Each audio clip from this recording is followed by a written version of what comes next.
Hello guys, my name is JP. Jenny. Don't want to burn my face off. Today we will be making nachos. Because who doesn't love nachos? The ingredients you're going to want, I prefer to use a little bit leaner ground beef for this. 85% ground beef, 15% fat. Just because you end up with quite a bit less grease than you normally would. For the cheese, I'm going to use this Mexican 4 cheese blend. It is shredded cheddar, Monterey Jack, Asadero, and Queso Blanco cheeses. So just like what you get normally. Chips, of course, for the nachos. And let's begin. There's not much to this. The seasoning, I just get whatever mild taco seasoning for the nachos. It's easy and it tastes alright. Of course, if you really wanted to get fancy, you can make nachos with just about anything, honestly. You can have just bean and cheese nachos. You can have various. You can have like fajita nachos with they're more like chunks of meat instead of ground up like this. Get rid of that. There's the cat in the background. Oh, so I'm making food. That's weird. So, same as before, just like with the spaghetti, you just want to brown some ground beef.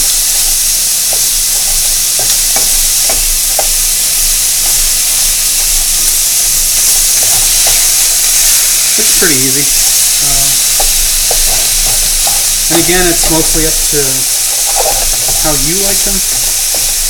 For nachos, I like to break it up like as much as possible into little tiny bits that I can get it. Just so that it actually goes a little bit farther, because this will be just like the spaghetti or the pasta or whatever the hell I had. This will be more like 2 or 3 meals at least. I want to say at least 2, but maybe 3.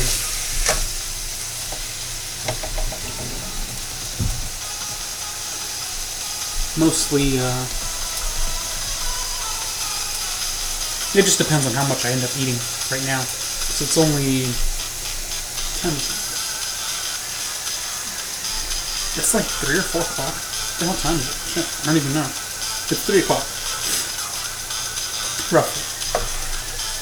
And I haven't eaten anything other than cereal when I woke up, so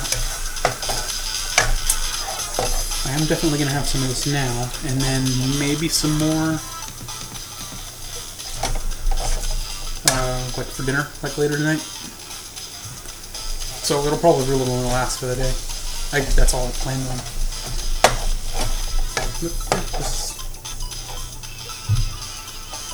Quick enough.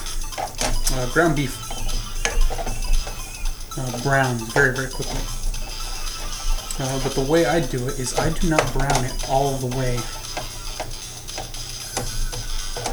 Specifically so that it can cook with some of the seasoning. I just do it like halfway like that.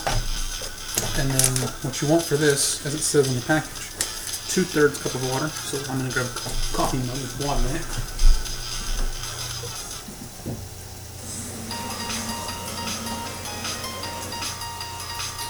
And this is one of those things I just kind of eyeball. It's just, I don't measure it, just, you want enough water for it to at least be enough to distribute the seasoning throughout your food.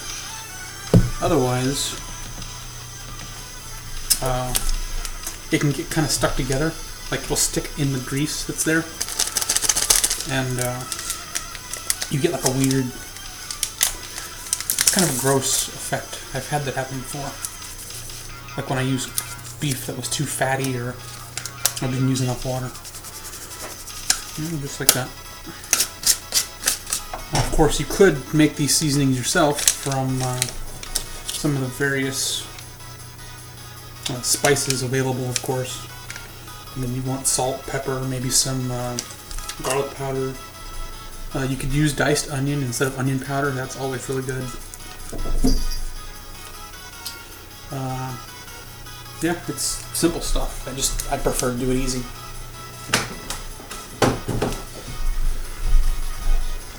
And then you just mix it in.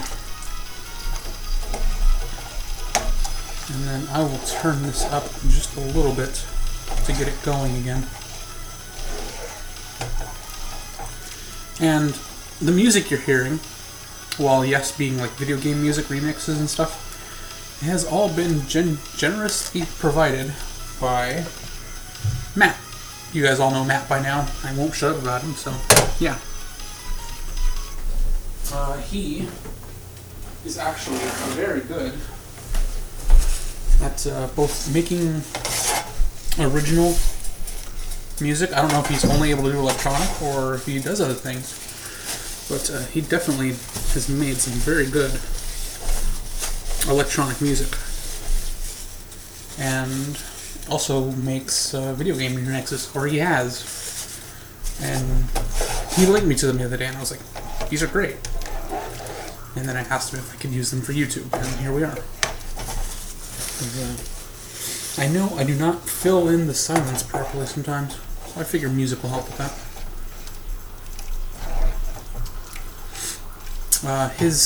All his music is linked in the description. I think he has a...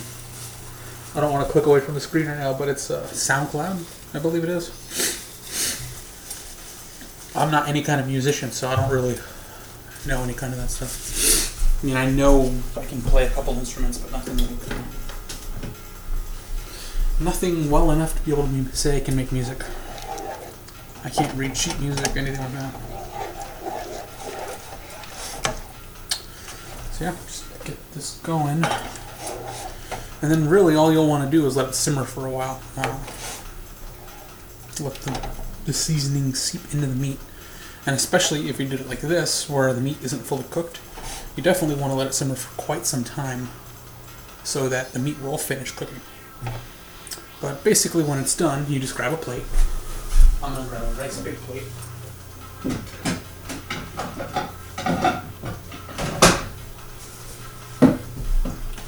A nice big plate like this. And then of course there's another variation on this as well, where if you want, you can actually take like a pizza pan or a baking sheet, build your nachos on that, and then bake them. I'm just going to microwave them for the sake of simplicity, but that's a good option. And I have baked mine a couple times. If I have a toaster oven, I don't want to say it's any better, but they're crispier. The chips actually get crunchier.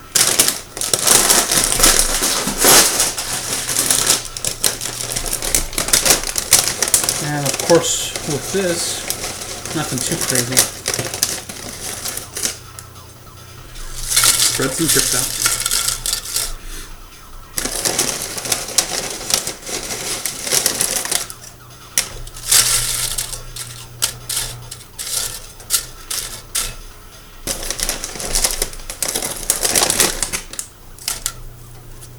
Yeah, that's it.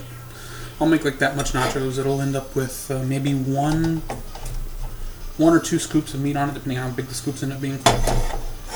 Because the meat will shrink a little bit as it's cooking. But I'll put a couple scoops of meat on it, and maybe like a third of the amount of cheese in this bag. This is 8 ounces, or 226 grams. So roughly a third of that will go onto this. I'll stick it in the microwave for about 30 seconds to 45 seconds. Maybe 45 seconds, a little bit on the longer side. I want this one really melty. And that'll be that. But obviously we'll go ahead and finish doing this. Of course, if I wanted to really be professional with this, I would have already had a finished product to pull out of the microwave and be like, here it is, and then eat it. And then you're all hungry, because nachos are amazing. But yeah, this is a very nice, simple meal. Some of the best nachos that I've ever had are in San Antonio in Texas, and oh man, it's just on another level. Like, I like my cooking. Like I said in the previous cooking video, I cook for myself. I make what I like, how I like it. But I'm not going to say mine's the best, because it's not. The best, and definitely the biggest, is Nachos in San Antonio, Texas. They have something called the King Kong Nachos. This plate is, I want to say maybe 8 to 10 inches across, all the way. And the King Kong Nachos is the size of an extra large pizza. Like, there to there, literally. And it's just a pile of nachos with multiple kinds of meat and cheese and salsa, sour cream, guacamole, just everything you would ever want on it. And it's, you don't get it for yourself, obviously. No, that's too much. It's like a $30 plate of nachos. You get it for like a whole table. Like 10 people can eat this and still have enough comfortably.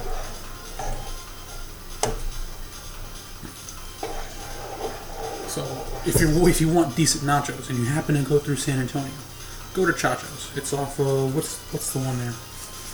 Is it Callahan and I-10? I think it is right there. Pretty sure. Yeah, it is. It's been a while. I feel like I already don't know where anything is in San Antonio, and I've only been gone for like a year and a half. And San Antonio has so many great places to eat. Like, it's bad if you're trying to lose weight, or if you don't want to get fat to begin with, but whew, that is really good food. Like, everything in San Antonio, even things that shouldn't be greasy, are somehow greasy. It's like, it's disgustingly good. Like, you know you shouldn't be eating any of that, but it's just so tasty. One of the places I lived by in San Antonio was Lulu's Bakery and Cafe. You may or may not know of that from, is it Man vs. Food, I want to say? Pretty sure. On the Travel Channel. This guy goes around and eats the biggest and craziest things he can find. And that place happens to have both the largest chicken fried steak. It's bigger than the size of this plate. One piece of chicken fried steak. And the biggest cinnamon roll, which is about as big as this whole thing. Like, I'm not even kidding. Like, the cinnamon roll will probably barely fit in there. And I only ate there once the entire time I lived there. Not in San Antonio. While I lived, like, not even a mile away from it. And it's a 24/7 place, too, and I used to drink lots. Surprising that I did not eat there more often. Sometimes, for stuff like this, you may want to kind of overcook it a little, because like the way I did it, it's questionable as to whether or not it's all going to cook evenly, especially on a electric burner. But of course, if you have a thermometer, it's not really that big a deal, because technically I think you only have to heat it up to 165 degrees to kill anything that might be inside of it. I do have a laser thermometer that I play around with all the time because I'm an idiot. And I did not bring it. It's way over there in my room. I'm not going to leave for the 30 seconds it takes me to get it. Because knowing me, something will set on fire. Also, one thing to keep in mind is whether or not this is 100% cooked. I believe it is.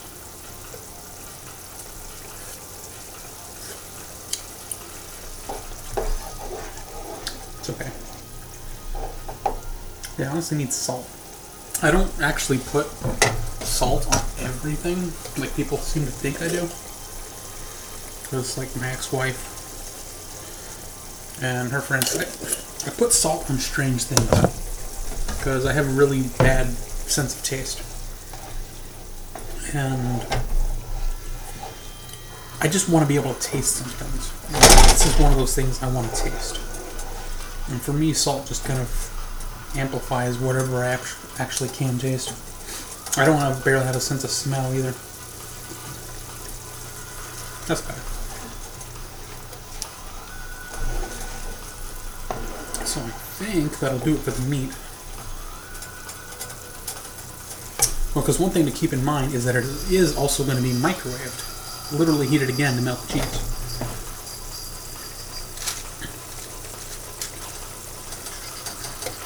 And you just spread the meat.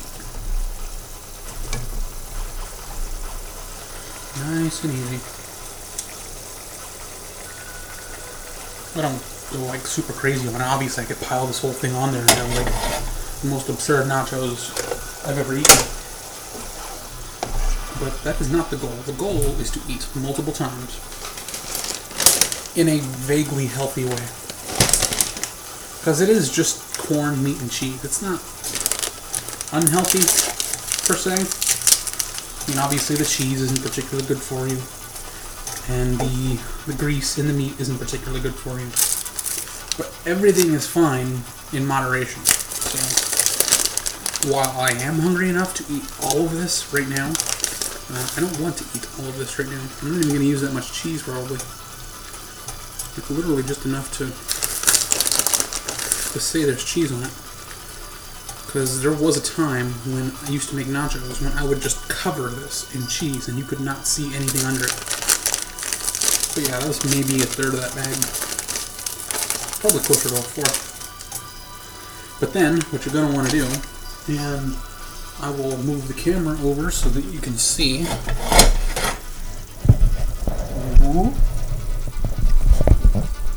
The microwave. So you can see the microwave well enough. Microwave is here. You just stick it in. You don't have to cover or anything. It's not going to explode on you. I'm going to go for 45 seconds. And I should have nachos. Simple as that. We'll wait the 45 seconds, see how they came out. I'll eat one. And then we'll end this so I can go eat because I'm very, very hungry. This is another one of those things. If you guys want to see me make anything else, if you want the cat to not eat my nachos, if you want my weird little recipe, I mean, it's not exactly complicated. It's meat, cheese, and tortilla chips. Leave a comment and I'll put that there. If you want the list of ingredients again, I can do that. Just whatever you need. The microwave is done. Go away, cat. Nope. Ah, yes. 45 seconds was perfect. And I now have delicious, steamy hot nachos that are probably actually too hot for me to eat because I'm a big baby. Come on now.